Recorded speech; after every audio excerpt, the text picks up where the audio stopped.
Holy Jesus, fuck, man, it's me, Rebel. Oh, God damn it, fucking around where I shouldn't be fucking doing. Trying to set up something differently somewhere else. Fuck, you know what I mean? Big piehead. I'm always coming up with this crazy shit. Man, I gotta introduce you to this fucking guy I know, man. Met him at work. Start talking about, music. He started talking to me about a band, new band, and it just snowballed from there. I got to know this guy. I'm like, man, I think you fucking love to have a chat with this guy, especially bring him to our audience of reckless rebels. And all the juggalos out there, man, all my ninjas. Come on, you know who you are. You gotta listen. You gotta check this guy out. So, without further ado, we've been fucking around all night there. Get shorter on time, but kind of. Here's my man. Where did I put you? Ah, right there. All right. It's Jeff, man. How you doing, man? Yo, I'm good, man. I'm good. I'm happy to be here. Right. We've been at this for almost 2 hours now. Yeah, at least 2 hours. When were we supposed to start? Six? It should be around 6, and then we go down to 6:30, and then we keep close to about 7, and the Wi-Fi kept bumping up sound. We tried to reconnect, and, like two ADHD fucking potty. Or like two squirrels just trying. What? Yeah, life is tough out here. Yeah, I first met you at one of the larger building sites here in Ottawa, and you were just coming back from overseas, That's right. and I was like, blown away. I'm like, man, I'll let it take it. I'll let you take it from here, man. Yeah, yeah. Give a little introduction about yourself. Okay. So when we met, I had just started working and I just got back from China, and yeah, I was there 15 years. I lived there. I came home in that time. I came home 3 times. Jesus, Yeah. what an adjustment though. I went over there at first, and then here it's like two drastic day and night scenarios. I can imagine. Yeah, yeah, yeah. It took me a lot of time to adjust when I came back, and I think mostly because my view of what Canada was had changed. My view was the same as what it was, 15, 20 years ago, and then when I came back, it had changed considerably. It was right after the pandemic and all of the lockdowns, so it was a strange time to come back. Wow. Yeah, what a time to come back to. I, I know. I will skip around certain wow factors about the differences and stuff. And I want to get back to a little bit about you because Okay. you've been on quite different careers there from. Yeah, yeah, yeah, yeah. Okay, so a little bit more. I grew up in Ottawa. I lived here 29 years, moved to China in 2008. Before I left for China, I was working in bars mostly, bartending, managing, whatever. And then I went to China and I started teaching, and then the adventure began. And so I went from teacher to school manager to bar owner. During this time, I was a TV host. I was an actor, a model. That's my island right now. When I started getting noise, right? I mean, Yeah, wait a minute. I want to talk to you. yeah. So at this time I was teaching, part time or whatever, always as a backup. So after the bars, uh, I started working for a clothing manufacturer. So I did sales, um, like I had a sales for France, and then after that, I freelanced for a little bit, and then I got a job. I got this weird modeling job. Not weird. It was a fitness modeling job. Uh, and so that sounded weird. Yeah, no. So I had an agreement with them, so I'd go every week. And since I would bring my son sometimes, he overheard me speaking French, right? So he's like, "Oh, you speak French?" He's like, "Oh, can you translate some of our products from English to French because we want to sell their stuff online?" I said, yeah. And so that snowballed into from doing the modeling to becoming the sales rep for France and doing their advertising and marketing and budget control, which was interesting. So I got to learn a lot about that. Yeah. Just that in itself was a bit fucking crazy. Yeah. The opportunities were always there for some reason, I opened up a health and fitness company. We had a dance studio. Um, I had a couple bars. But I feel like there's no way I would have been able to open a few bars the way I did and the way I was back then. Just because the costs and regulations were way different then. So, but anyway, so yeah. So after all of that, my son was in the public school system, so he was the only non-Chinese kid in a school of 2,000 kids, Oh shit. and so he wasn't feeling it.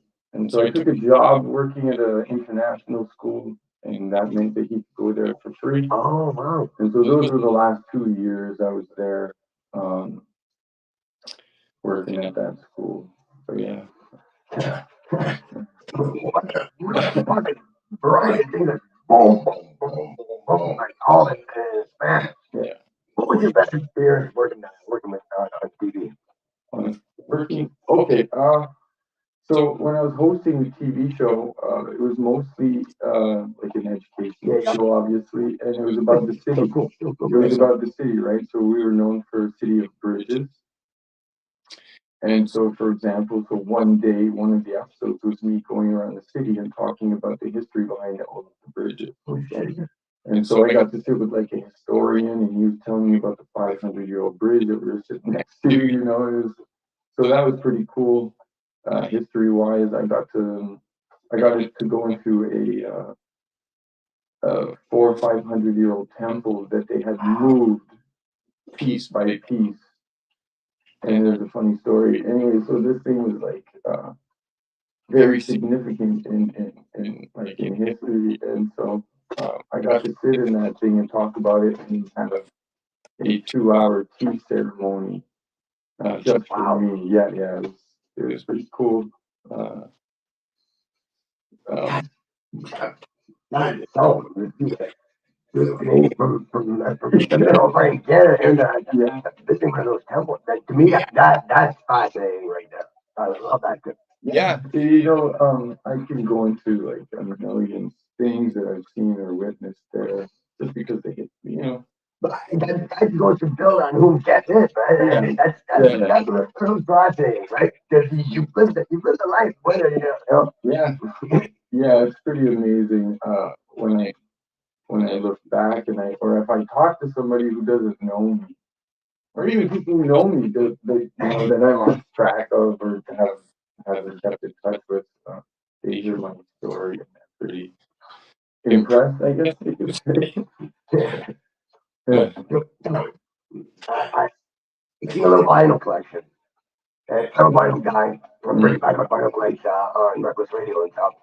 And we're all around the same age. We're products of the '70s. We remember times differently. We remember communities being more in tune with each other and stuff.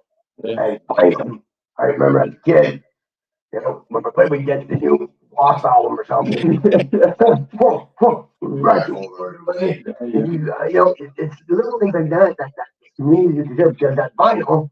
You were going to listen to it. Side A all the way through, side B all the way through, and then you were going to talk about it. And then, so a lot of that has disappeared during the COVID lockdowns and stuff. And I feel like community could get back together and could get back stronger.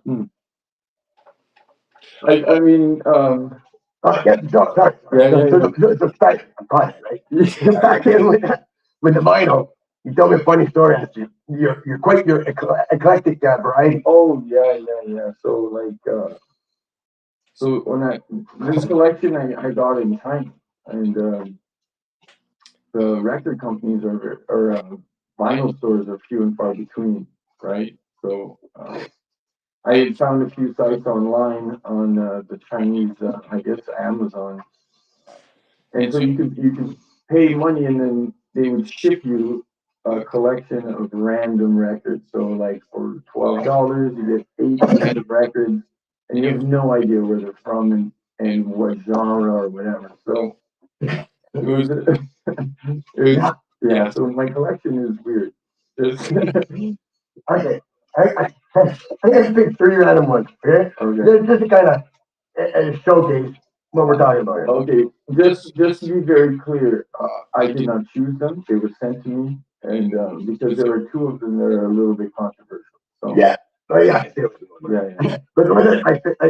And that's the thing. You have to order in like blind packs just to get the one. Yeah. So basically, the way this comes about is that there are people, there are local, like Chinese people, they go overseas, they go to record shops, and they just buy bulk stuff, probably secondhand stores, because there is an attraction and infatuation with Western culture, and so they go they go and buy like everything from a garage sale, and then they bring it to China and they sell it just in bulk or whatever. Sounds like what we do from China. Yeah. Import thing and sell it. Yeah, exactly. So well, that's where the collection comes from, and so you get what you get. If you're not willing to pay top premium dollars, yeah, It goes from sun phone. yeah, You know that. yeah, Right. So just a little variety here. We'll pick three more that next time. But I always thought the little differences, right? Like that, and what you got to go through just to kind of achieve a little bit of things that Canadians here might take for granted. Like just oh, going down to the vinyl store, like you said, just picking out new album. You got yeah, to go through these movies to get one that you'll maybe listen to. yeah, yeah. There's a lot of things that we take for granted, but for little things like going to a corner store and buying chips that aren't odd flavor, for example.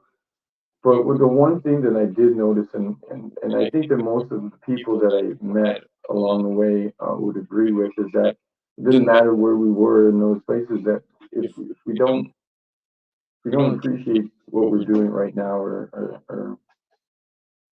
the little adventures that we go on, then our life doesn't change. It doesn't matter if you're in China, in Africa, Canada.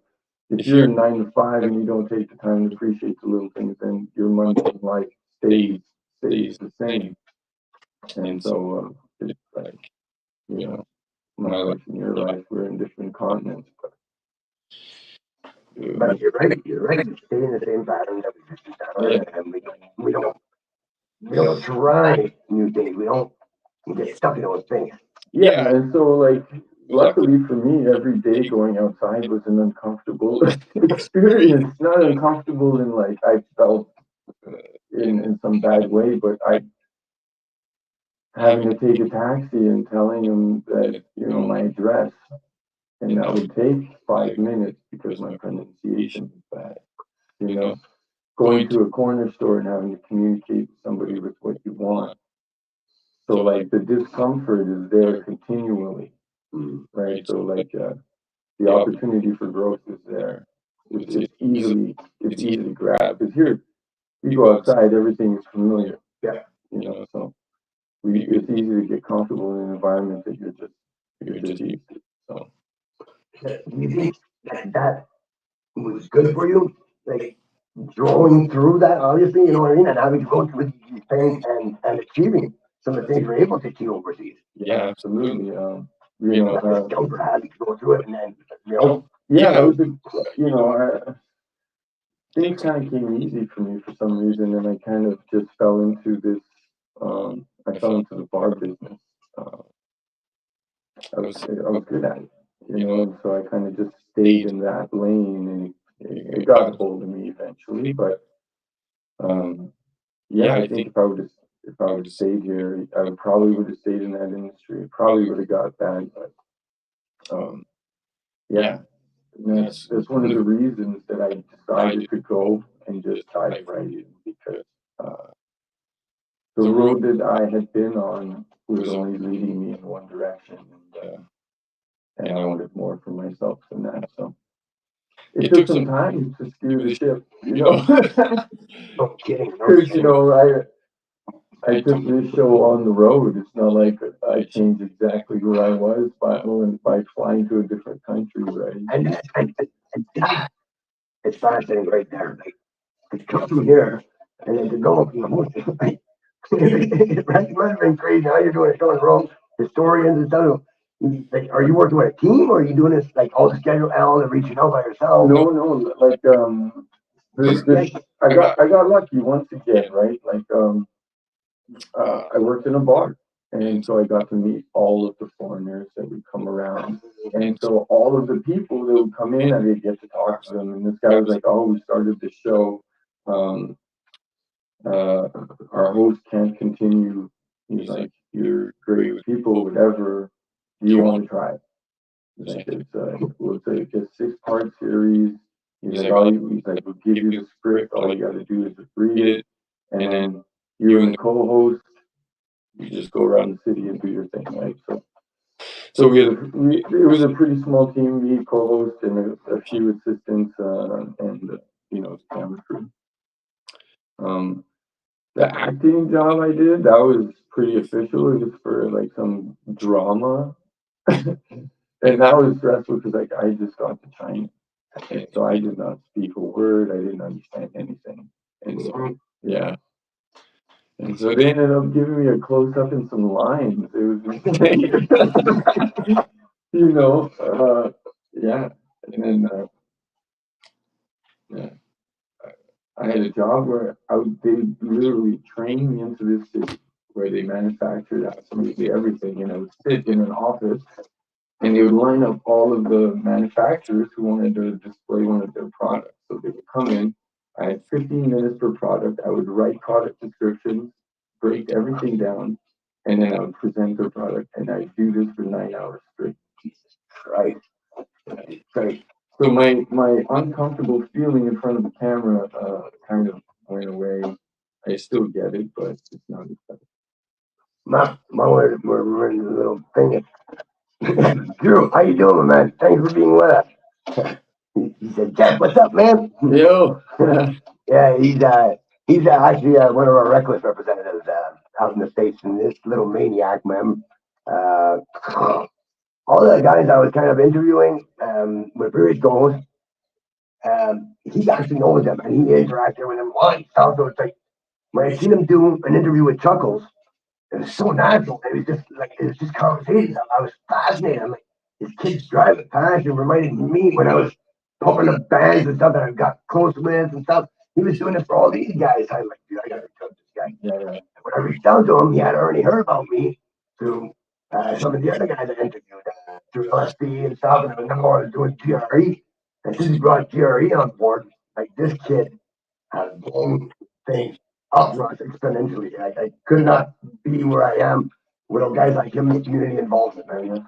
So I wanted to have that little shout out to him. Yeah, we were talking before we got on here about community, and that's not just like you and me and who's outside. It's like online now. It's not more important, but it's just another, realm that we have to deal with. Yeah, and it's amazing how with underground artists, whether it be hip hop, metal, there's that community that's around them. I mean, once they accept you, it snowballs from there. And that's what I mean. Like with community, we're products of 70, so we remember what it's like with our neighbors. Yeah. But now with technology and stuff and the vast distances, our communities can keep on growing. Yeah. We just got to do it a certain way there. Yeah. I think the beautiful thing about the underground community is everybody's on the same level because everybody's on the grind. Yeah. Right. You respect if you put in the work, you respect everybody who's willing to do the same because you speak that same language. Right? Yeah, that's true. I never really thought of it that way. He just blew his by his mind. Where I'm going. And see, that's why it's called Ramblin with Rebel. I got my Ramblin with Rebel and Drew, where we try and get the people from the underground community involved, just because without their support, we would have this continued growth and this repeat, attention on our sites because we cater to those guys, and it's the community that supports these artists that are going to keep coming back to see what we got. And tomorrow night we're doing this fantastic interview with Dreamcatcher. He did this kid, man. He does Dreamcatchers and medallions and stuff and doing for like all these GRE artists and LSP. And he's fantastic. I can't wait to talk to him tomorrow. Nice. Yeah. Drew Burns is bringing him on, so it's pretty cool. Right on, man. This is such a cool thing, man. I still can't believe I'm on this podcast, to be quite honest. I've been talking about this for a long time. Yeah, and like, this is like 2 hour trying to connect on Wi-Fi and stuff. We went through all kinds of things. Now we know how we're gonna do it. You know, we're gonna go. It's gonna be better, but this is pretty good. I had to bust a bubble because we haven't put it out for months. Yeah, For that's months, true. I know we're gonna. Yeah, no, we at least wanted to get on air, break the ice. We'll have another podcast next week. It'll be way more chill. It will be the connection. Will be streamlined, man. We're two Yeah, nervous guys, man. I'm out of my element. I'm in his space. He's out of his element. Yeah. Come on, man. yeah. That's why we're records, bro. To be quite honest, I feel quite relaxed. I don't know. We haven't gotten into anything like serious, so it's pretty easy, you know. Yeah, that's right. That's his name. It's Antonio Pereira. He's native. He does drink it for these guys. Yeah, so we're interviewing him for it. Thank you. Nice. Yeah, what do you think? Yeah. Oh, yeah.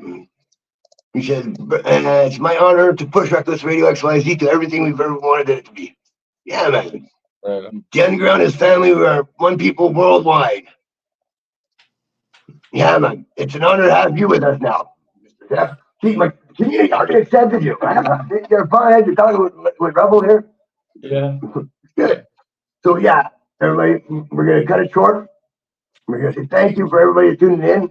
Keep on watching because I'm going to be following Jeff, man. I got to pop it on this guy multiple times because there's way more to come. And we're just kind of, building into it because this man has fantastic ideas. And I want to bring those to light as we go. But for now, we introduce Jeff to the world. Thank you, sir. I appreciate it. Well, everybody, thanks for being with us. Hey, Philly, what's up, man? Phil is another strange guy. Okay. Yeah, man. So, our community is musicians, people that support musicians, bar owners, and blue collar types. Okay, so basically the people who keep the economy together. Right? And we're finding ourselves joy through music is what brought this all about. And from the beginning, my statement was music will be our revolution. Music will unite. And eventually, man, it breaks down barriers. Yeah. There's that one song that came out. Hey, Oliver. Oliver Stone, Richmond, North America. Yeah, Richmond, North Richmond. And the first time I heard it, I was like, okay, yeah, TikTok song. And I put it on my mind, right? Because I hate TikTok stuff. I would love to talk about this. And then I watched different people's reactions Same. to the song. And I was watching people of all kinds of races, religions, continents, all kind of feeling the message that this guy was putting across. Yeah. And I was goosebumps.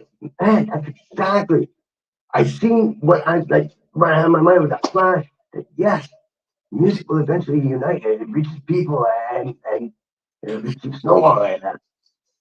Yeah, that song is quite powerful. It's quite representative of the struggle that a lot of people are going through right now, and it's Anyways, that song, people when it first came out, there was a misconception of its purpose or where it was stemming from, or like it was being accused of being some right wing conspiracy theme song or whatever. I don't want to give people any clout or any credit for this nonsense that they were spewing, so I'm not going to say any names. But when I listened to this song, it didn't anger me because those things are so quite clear and obvious in today's world. So so the anger is gone. There's more of an understanding as things become clearer. So for me, when I hear a song like that, it gives me strength. And honestly, I would listen to it during question period, and my girlfriend would be like, "Oh, doesn't he play other songs?" I'm like, "This song gives me strength." Yes, it reaches the soul. Cause the first time I really listened to it, and I seen I seen people's reactions, I just choked up. It really hit me. Fucking they were struggling every day, and it seems like it was just a big shift with the upward transfer of wealth that happened, and boom, everybody else, boom, in the middle. Like we're all the same, like crushed. Yeah. But still, if a song can bring emotions, not anger and rage, but Yeah. like just reach you and touch and make you listen. Yeah. I think that just through people, blue collar guys, random people like Yeah. us, and songs like that, and the communities based around those artists that will be able to continue and survive on. Yeah. I like to I spent a lot of time alone in those 15 years, you know, so you get the Get to art. be crazy? No, no, well, maybe some people will consider it crazy. Some people might consider it self self reflection, right?